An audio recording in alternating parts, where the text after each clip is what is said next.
ఓం శ్రీ మాత్రే నమః. ఈరోజు ఈ వీడియోలో కోనసీమ జిల్లా ఆత్రేయపురం మండలంలో గోదావరి ఒడ్డున ఉన్న ప్రఖ్యాత పుణ్యక్షేత్రం వాడపల్లి శ్రీ వెంకటేశ్వర స్వామివారి ఆలయ విశేషాల గురించి తెలుసుకుందాం. 7 వారాల వెంకన్న అంటే మొదటిగా గుర్తొచ్చేది వాడపల్లి శ్రీ వెంకటేశ్వర స్వామి అంటే అతిశయోక్తి కాదు. కోనసీమ తిరుపతిగా ఈ ఆలయం ప్రసిద్ధికెక్కింది. అశేష భక్తజనం సందర్శించే ఆరాధ్య దేవాలయాలలో కోనసీమ కొంగు బంగారంలా వెలిసిన వాడపల్లి శ్రీ వెంకటేశ్వర స్వామి ఆలయం ఒకటి. ఇతర ఆలయాలలో ఉన్న దేవతామూర్తుల కంటే వాడపల్లి వెంకన్న చరిత్ర విలక్షణమైనది. అసలు ఈ స్వామివారి నిర్మాణ వస్తువు వేరు. శిలా విగ్రహంగా కాకుండా స్వయంభూగా రక్తచందనం కొయ్యపై రూపుదిద్దుకున్న వైనం. ఇటువంటి ఈ కర్ర విగ్రహం భారతదేశంలో మళ్ళీ ఏ చోటా లేదని చెప్పవచ్చు. ఇక్కడ స్వామి చందన స్వరూపుడు. సాక్షాత్తు నారద మహర్షి స్వామి మహిమాన్విత మూర్తిని ప్రతిష్ఠించారని పురాణాల కథనం. ఇక్కడ స్వామివారు సంకల్ప సిద్ధిదాతగా పేరు.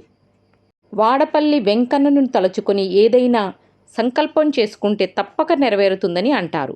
ప్రతి శనివారం వేలాది భక్తులు ఇక్కడికి తరలి వస్తూ ఉంటారు. నిత్యం భక్తులు ఆలయం చుట్టూ ప్రదక్షిణలు చేస్తూ ఉంటారు. ఇక్కడ దేవాలయంలోని మూర్తి దారుమూర్తి. నల్లని చెక్కపై చెక్కిన విగ్రహం చూసేందుకు శిలలానే ఉంటుంది. ఇటు శ్రీదేవి అటు భూదేవి మధ్యలో మంగళమూర్తి శ్రీనివాసుడు కొలువై ఉంటారు. ప్రధాన ఆలయంలో రుక్మిణి సత్యభామల సమేతంగా వేణుగోపాల స్వామి కూడా దర్శనమిస్తారు.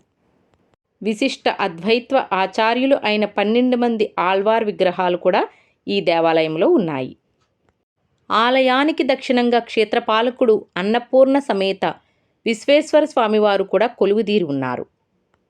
మనసారా స్వామివారిని సేవించినట్లయితే వారి కోరికలు తప్పకుండా నెరవేరుతాయని ప్రతీతి. ఇక్కడ వరుసగా 7 శనివారాల పాటు 7 ప్రదక్షిణలు చేసి స్వామిని దర్శిస్తే భక్తుల కోరిక నెరవేరుతుందని ప్రతి ఒక్కరి నమ్మకం. మొదటి శనివారం ధ్వజస్తంభం వద్ద నిలబడి మనసులో కోరిక నివేదించి 7 పర్యాయములు ఆలయం చుట్టూ ప్రదక్షిణ చెయ్యాలి. అలాగే 7 వారాలు స్వామివారిని దర్శించి ప్రదక్షిణలు చెయ్యాలి. ఏదైనా వారంలో అవాంతరాలు ఎదురైతే ఆ మరుసటి వారం నిర్వహించవచ్చు. ఒక్క శనివారం రోజునే 50,000 మంది పైగా భక్తులు స్వామివారిని దర్శించుకుంటూ ఉంటారు. స్వామివారి కళ్యాణ ఉత్సవం ప్రతి సంవత్సరం చైత్రశుద్ధ ఏకాదశి రోజున, శ్రీరామనవమి వెళ్ళిన 3వ రోజున స్వామివారి కళ్యాణ ఉత్సవం అత్యంత వైభవంగా జరుగుతుంది. ఈ స్వామివారి ప్రత్యేకత ఏమిటంటే ఎక్కడైనా వెంకటేశ్వర స్వామికి గద ఉండదు. ఇక్కడ స్వామివారు శంఖచక్ర గదాయుధుడై నారాయణ స్వరూపంగా దర్శనమిస్తారు. వాడపల్లి శ్రీ వెంకటేశ్వర స్వామివారి ఆలయం తూర్పు ముఖంగా ఉంటుంది. ముఖమండపంలో ఉత్తరాదిన శ్రీ వేణుగోపాల స్వామి ఆలయం ఉంటుంది. దక్షిణాన శ్రీ గోదాదేవి కొలువై ఉంటారు. గోదావరి ఒడ్డునున్న శ్రీ వెంకటేశ్వర స్వామి ఆలయంలో 5 రోజుల పాటు జరిగే కళ్యాణ ఉత్సవాలు, తిరునాళ్ళు అశేషంగా ప్రజలు తరలివస్తారు.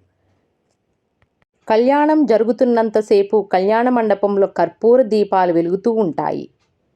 భక్తులు 100 కిలోల కర్పూరాన్ని వెలిగించి మొక్కులు తీర్చుకుంటూ ఉంటారు. ఆ సమయంలో గోవింద నామస్మరణతో ఆలయం చుట్టూ ఉన్న పరిసరాలు మారుమ్రోగుతాయి. కళ్యాణోత్సవం అనంతరం తెప్పోత్సవం వైభవంగా జరుగుతుంది.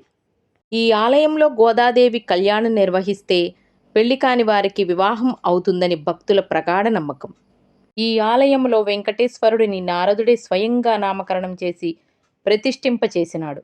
వాడపల్లి శ్రీ వెంకటేశ్వర స్వామి నిలువెత్తు రూపం చూడగానే మనస్సును ఆకట్టుకొని తిరుమలేసుని దర్శించిన అనుభూతి కలిగిస్తుంది. వాడపల్లి తీర్థం అనగా వాడవాడల ఉత్సవమే. ఆబాల గోపాలానికి ఆనందమే. శ్రీ స్వామివారి పవిత్రోత్సవ, బ్రహ్మోత్సవ, కళ్యాణోత్సవ కార్యక్రమాలకు వేలాది మంది భక్తులు కన్నుల పండుగగా భక్తి ప్రవత్తులతో తిలకిస్తారు. ఏటా కళ్యాణంతో పాటు 7 శనివారాల వ్రతంలో నిత్యం వేలాది మంది భక్తులు స్వామివారిని దర్శిస్తూ ఉంటారు.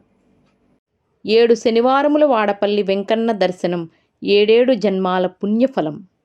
ఈ ఆలయంలో తిరుమల తిరుపతి వెంకటేశ్వర స్వామి ఆలయం మాదిరిగానే విమాన వెంకటేశ్వర స్వామి వారు కూడా దర్శనమిస్తారు. కోనసీమ తిరుమలగా వాడపల్లిలోని శ్రీ వెంకటేశ్వర స్వామికి 7 వారాల స్వామిగా ప్రసిద్ధి. 7 శనివారాల స్వామివారి ఆలయాన్ని సందర్శించి స్వామివారిని దర్శించుకుంటే కోరిన కోరికలు తీరుతాయి.